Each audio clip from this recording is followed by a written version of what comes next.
Hi everyone, my name is Simon O'Brien and welcome to a new edition of Who Will Win series, and it's going to be Akame from Akame Got Killed versus Kenshiro from Fist of the North Star. Now, first things first, I'll be going into the base stats for both Akame and Kenshiro, going into the weaponry, the ultimate trump cards, and then finally who I personally think is going to win.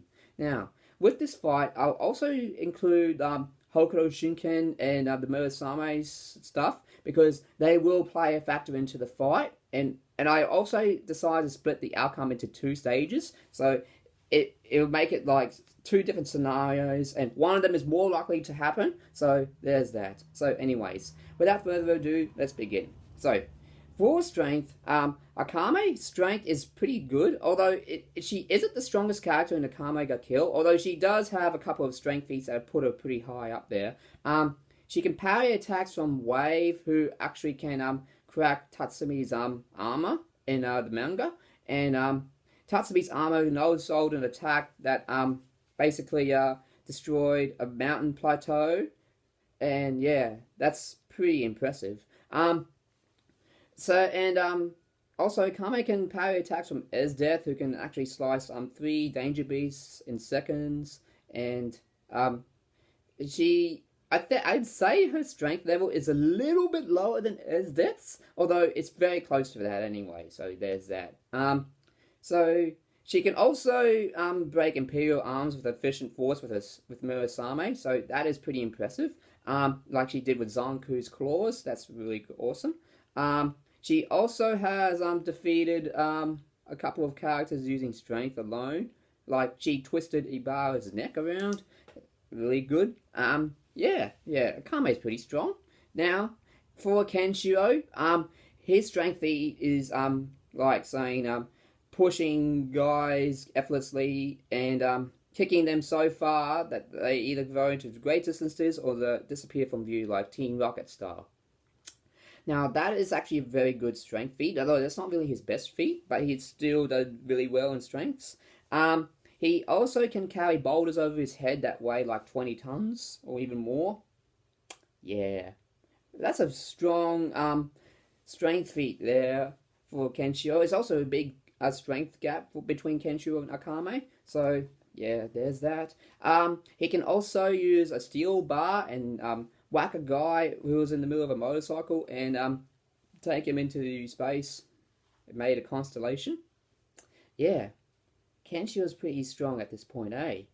And he can also parry attacks from Jagi, who destroyed an island with his attacks. Yeah, Kenshiro's island level. Yeah, well, he's most likely country level because he has parried attacks from, say, Ryo and Kaio. So yeah, Kenshiro's a strong beast here at this point. So there's that. So yeah, I'd say that Kenshiro has a strength advantage over Akame clearly. Now, for speed, Akame's speed is her pride and joy in combat. She can casually dodge bullets and casually dodge hypersonic to lightning level attacks. And she has dodged Esdeath's lightning, which is actually stated to be faster than regular lightning. And yeah, so Akame is lightning level in speed, and she can also parry attacks from, say, Zanku, who can actually predict the movements of his opponent. So, and Zanku at one time in the fight actually couldn't predict Akame's attacks because how fast she was. Now that is an amazing speed feat. So there's that. So we got Akame, who's lightning level in speed. As for Kenshiro, he has done a lot of speed feats as well. Like he punched a guy with such speed that he didn't even notice until it was too late. He can actually deflect gunfire and even catch crossbow bolts on him and all that. He also reacts to attacks from, say, Ryo, Kaio, Yagi, and Shin. And all these characters are hypersonic and massive hypersonic. So I'd say that Akame has the clear edge in speed, which is really impressive.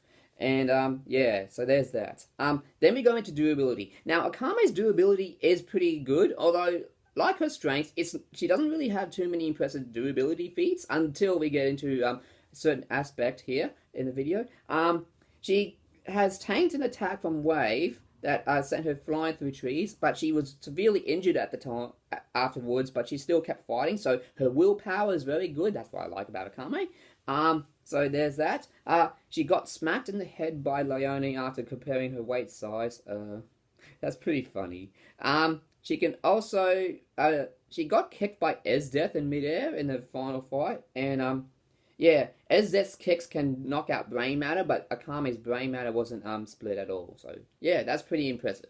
But as for Kenshiro, his durability is awesome. He has tanked attacks from, again, Ryo, Kaio, Jagi, like country level characters, and he has got a steel bar landed on him, and it was swung at him and it bent, and Kenshiro did nothing at all. Now that is really cool, but his most famous feat is when a skyscraper landed on him, and Kenshiro was non-phased by it at all. Yeah.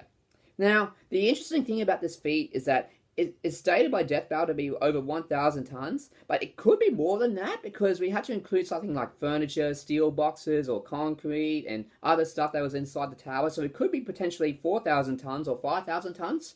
So, but still, the feat itself is really good, and that alone is higher than anything that Akame has survived. So, Kenshiro should have the clear durability edge here.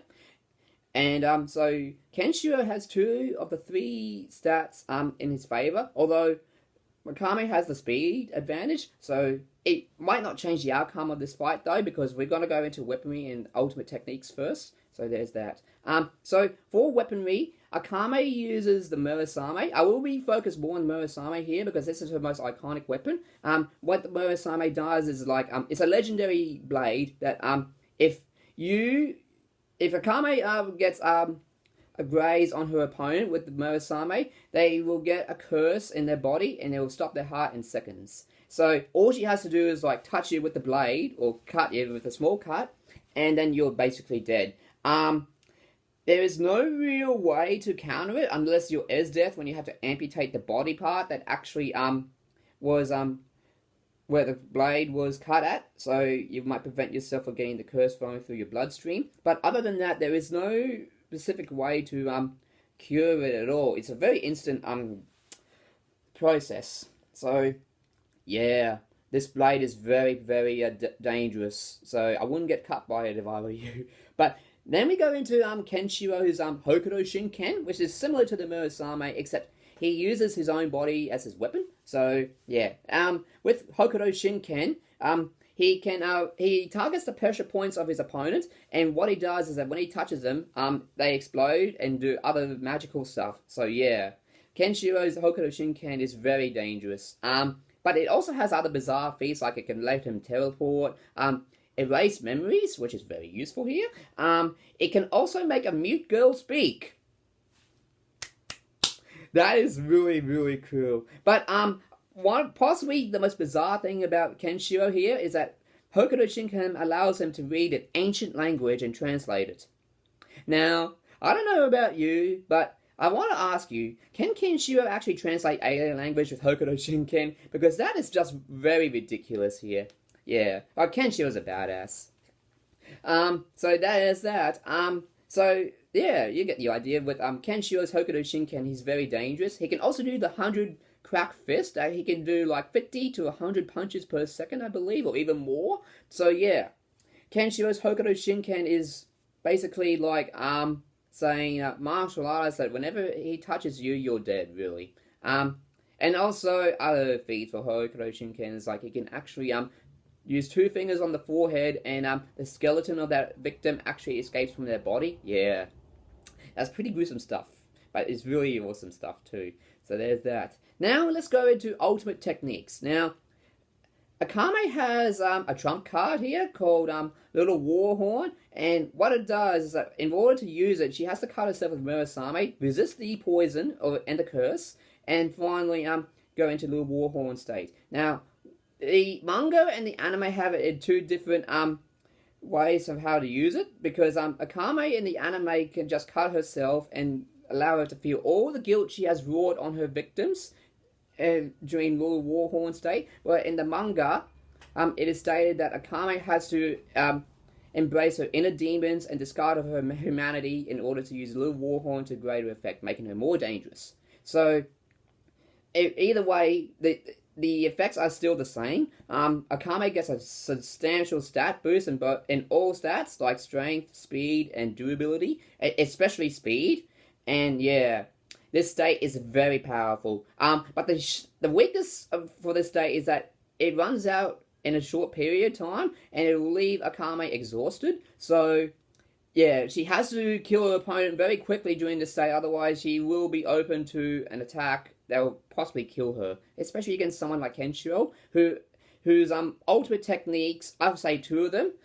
There's one is called Soryu Tenra, and Soryu Tenra is when he uses this technique, and it puts him and the opponent into this field or barrier, and it nullifies all defensive aura and key energy, and forces the opponents to use their bare hands and feet as the only means of attacking each other. Although, personally, I'm not sure if it works on Murasame, so it might not work on Murasame Blade, but still, it will give Kenshiro like a home field advantage or something like that. But the thing is that this Soryu Tenro technique is only used by Kenshiro Kasumi, but not Kenshiro himself. But it is stated in Fist of the North Star that he has mastered all forms of Hokuto Shinken, so he would know how to use this ability anyway. But there's that. So Soryu Tenma is very powerful as well. What it does is like people can die as many times as they want, and it'll come back as well. But then eventually one of them has to cross this line, and whoever crosses that line will be dead.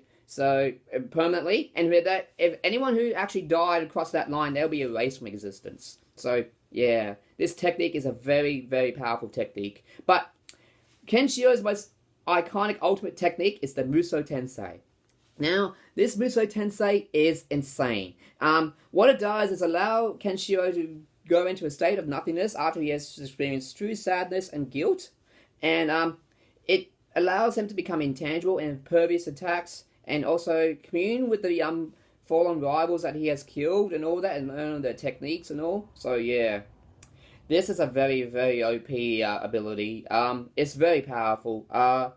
It actually makes Kenshiro more and more difficult to defeat, really. And Muso Tensei, with the duplicates, they actually act like Kenshiro himself. Like, if they touch you, that you have the same effects as what Kenshiro touched you before, like exploded your pressure points and all that. So yeah, Kenshiro's duplicates are very fast as well. They can actually go to like massively hypersonic speeds as well. So once Kenshiro's in Muso Tensei, you're already dead, like Omewa wa Shindo style. Yeah, that's it. Really, really awesome ability. Although it does have a drawback. Like, say, if you have like the power of nothingness or something close to it, you can counter Muso Tensei, reverting Kenshiro back to his original state and leaving him severely weakened. So yeah, it is. But that basically is the only way to counter Muso Tensei. And other than that, you're still at a disadvantage against Kenshiro when he's in Muso Tensei mode. So yeah, that's basically will be his main ultimate technique in this fight against Akame. So there's that. So personally, with these two set, who I think is going to win? Now, I have to be honest, this is a very close fight. And like I said before, I say that it can go either way and all that. And I also decided to do the fight in two scenarios, because there are two ways of the fight that would go. And yeah. But ultimately, I'd say the fight itself won't be that long, because the nature of their attack, of both Akame and Kenshiro's attacks, is basically like quick strikes, and one graze on the opponent will definitely kill them. So what I'm going to do is go for scenario 1 first, which will be base Akame versus base Kenshiro. Okay, now, for this scenario number 1, between Akame and Kenshiro, I personally think, I might surprise you here, that base Akame would beat Kenshiro. Now the thing is that Akame's speed alone can actually be so high for Kenshiro to react to, and he probably won't try and catch her unless Akame gets reckless or like accidentally misses a killing blow and all that. And I'd say Kenshiro could endure a bit of the Murasame's swords, because he is surrounded by an aura. But although I think it will eventually break through, because Kenshiro has actually been stabbed by crossbows that are nothing to do with like magic and all that. So he has been shot by 4 arrows while trying to pull a guy out with one arm. And those arrows are not magical based at all. They're just normal, regular arrows. But Murasame is a magical sword, so yeah. I would say that once Akame gets a graze on Kenshiro, he's done for, really.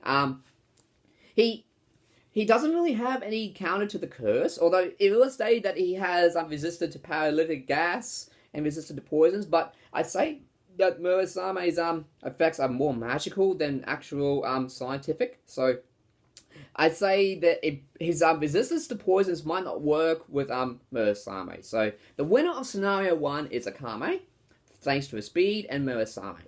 Now, Scenario number 2, now this is where things get really cool. It will be with Akame in Little Warhorn State versus Kenshiro with Muso Tensei. Now, I gotta say, as much of this fight will be awesome to watch, I have to say that Kenshiro will definitely win this scenario. The reason I say that is because Muso Tensei has better effects for it, and also lasts longer, whereas with Little Warhorn State, while very, very powerful in itself, it will eventually run out and leave Akame weakens and open to Kenshiro to finish her off. So this is actually interesting here because Muso Tensei isn't as fast as Little Warhorn State in my opinion, because Little Warhorn State actually has defeated Esdeath and actually killed Esdeath, you know, and Esdeath is like lightning level and she reacts to very fast attacks as well. So I would say it's still faster than Muso Tensei, but it can only last so long against Muso Tensei because it only runs on a short period of time. So there's that.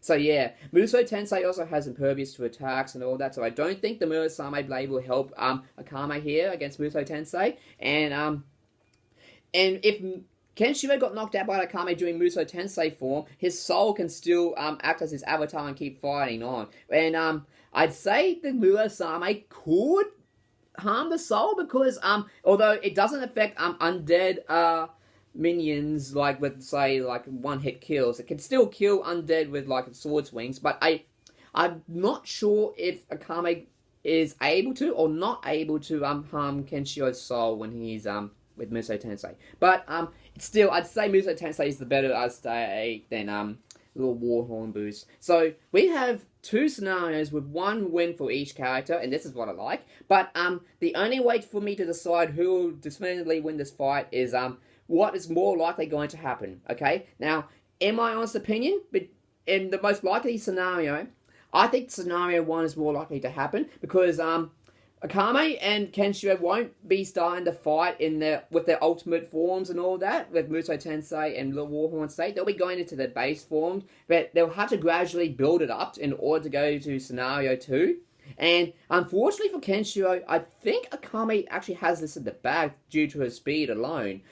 He has these stronger strength feats and durability feats to back up a claim for him to win, which he does. He also has reacted to fast attacks as well. But Akame's speed is something different here because she's also very smart with her approach. Like, she's not going to be too careless in the fight. I mean, she has been careless before, but she always has a backup plan whenever she's in a die situation, so she's not really stupid at all. She's actually really, really clever.